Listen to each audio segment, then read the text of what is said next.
So আপনি যদি crypto মার্কেটে কাজ করে থাকেন আর আপনি ক্রিপ্টো মার্কেটে 2022 সাল বা 23 সাল বা 24 সালে এসেছেন, আপনি অল্টস কয়েনে ইনভেস্টমেন্ট করেছেন, ইনভেস্টমেন্ট করার পরে সেই অল্টস কয়েনগুলো কিছুটা বেড়েছে 24 সালের দিকে, তারপরে ধীরে ধীরে আবার সেগুলো ডাউনফলের দিকে এসছে এবং ইভেন এই মুহূর্তে আপনার পোর্টফোলিও অন্তত 80%-এর কাছে ডাউনে রয়েছে, কিন্তু আপনি এখনও এই অল্টস কয়েনের ওপর থেকে বিশ্বাস ছাড়েননি।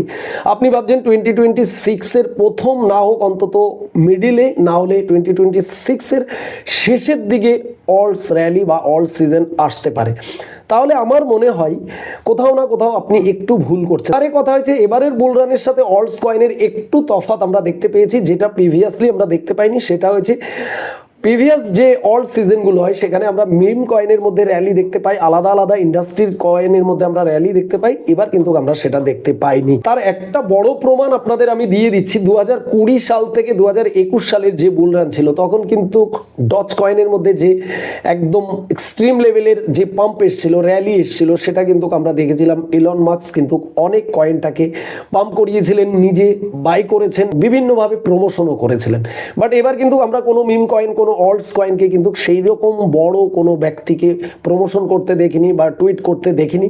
বিটকয়েনকে প্রমোট করার দরকার হয় না। বিটকয়েন হচ্ছে store of value. Bitcoin automatic cycle হালভিংয়ে ডিমান্ড সাপ্লাই কমতে থাকে এবং মাদার অফ কারেন্সি, যার কারণে বিটকয়েনে কিন্তু বড় বড় ইনস্টিটিউট এবং মানুষ ইনভেস্টমেন্ট করে বিটকয়েনকে নিয়ে যায়। কিন্তু যে ন্যারেটিভ বা অন্যান্য অল্টস কয়েন আছে, এগুলোর মধ্যে কিন্তু আমরা হাইপ দেখি, ট্রেন্ড দেখি এবং ফোমো দেখতে পাই, যার কারণে অল্টস কয়েনগুলো কিন্তু বাড়ে। আর এবার 2024-এ কিন্তু আমরা সেই ধরনের কিছু দেখতে পাইনি। কোনো কয়েনের সিঙ্গেল আপনি কিন্তু ফোমো দেখতে পাননি, সেটা মিম কয়েন হোক বা সেটা এআই সেক্টর হোক বা সেটা RWA হোক, যে কোনো ইন্ডাস্ট্রিতে কিন্তু আমরা কোনো প্রমোট বা কোনো ফোমো কিন্তু দেখতে পাইনি, যার কারণে কিন্তু সেই ইন্ডাস্ট্রির মধ্যে কিন্তু আমরা সেরকম পাম্প দেখতে পাইনি। এবং সব থেকে বড় রিজন আমার যেটা মনে হচ্ছে, বিটকয়েন ETF আসার পর থেকে ইনস্টিটিউট, উইলস বা বড় যে ইনভেস্টাররা রয়েছেন, তারা কিন্তু বিটকয়েন, ইথেরিয়াম এবং অন্যান্য পোটেনশিয়াল কয়েনের দিকে মুভ করে গেছেন। তারা কিন্তু এই ছোটোখাটো কয়েনের মধ্যে রিস্ক তারা নিতে চাননি এবং বড় ইনভেস্টাররাও কিন্তু অল্টস কয়েনের প্রতি খুব একটা ইন্টারেস্টেড ছিলেন না এবং উইলসরাও ছিলেন না। তার কারণেই আমরা কিন্তু এবারে অল্ট সিজন দেখিনি।